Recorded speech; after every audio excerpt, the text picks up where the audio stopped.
आणि आता छत्रपती संभाजीनगरमधून महत्त्वाची बातमी। आज त्या ठिकाणी मोठी अतिक्रमण हटाव मोहीम राबवण्यात येते आहे। मुकुंदवाडी आणि चिकलठाणा या परिसरात आज ही मोठी अतिक्रमण हटाव कारवाई केली जाते आहे। अतिक्रमण हटाव कारवाईसाठी शेकडो जेसीबी आणि वाहनांचा ताफा तिथे दाखल झालाय।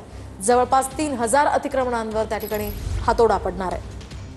अधिकची माहिती आपण जाणून घेऊयात। आमचे प्रतिनिधी दत्ता कनवटे थेट आपल्यासोबत जोडले गेले। दत्ता, काय सांगाल? या ठिकाणी मोठी पोलिसांची फौज सुद्धा दाखल झालेली आहे, शिवाय लोकांची मोठी गर्दी झाल्याची दिसते आहे। काय नेमके त्यांच्या भावना आहे, काय सध्याची परिस्थिती आहे तिथे?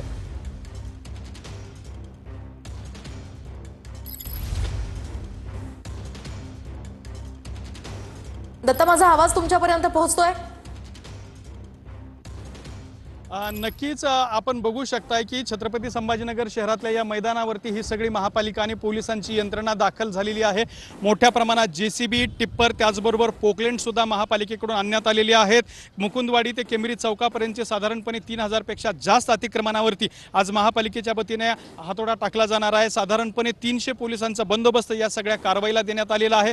खरं तर शुक्रवारपर्यंत नागरिकांना आपापली अतिक्रमणं काढून देण्यासाठी सवलत देण्यात आली होती। काही लोकांनी आपली अतिक्रमणं काढलेली, मात्र उर्वरित जी काही अतिक्रमण आहेत ती सगळी अतिक्रमण आज जमीनदोस्त केली जात आहेत आणि त्यासाठीची ही महापालिकेच्या वतीने या ठिकाणी जय्यत तयारी असल्याचं आपल्याला पाहायला मिळतंय। खूप मोठ्या संख्येने आज या ठिकाणी पोलीस बंदोबस्त जो आहे तो देण्यात आलेला आहे। अग्निशमन दलाच्या गाड्या असतील, ॲम्ब्युलन्स असतील, टिप्पर्स असतील, जेसीबी असतील, पोकलेंड असतील, हे सगळं साहित्य या ठिकाणी आणण्यात आलेलं आहे। महापालिकेने पूर्ण आपली यंत्रणा आणि ताकद जी आहे ती आजच्या अतिक्रमण हटाव कारवाईसाठी लावल्याचं सुद्धा आपल्याला पाहायला मिळतं आहे आणि अशा पद्धतीने अवघ्या काही क्षणांमध्ये या अतिक्रमण हटाव कारवाईला सुरुवात होणार आहे। जालना रोडवरची मोठ्या प्रमाणात जी अतिक्रमणं झाली होती ती सगळी अतिक्रमणं आज जमीनदोस्त केली जाणार आहेत।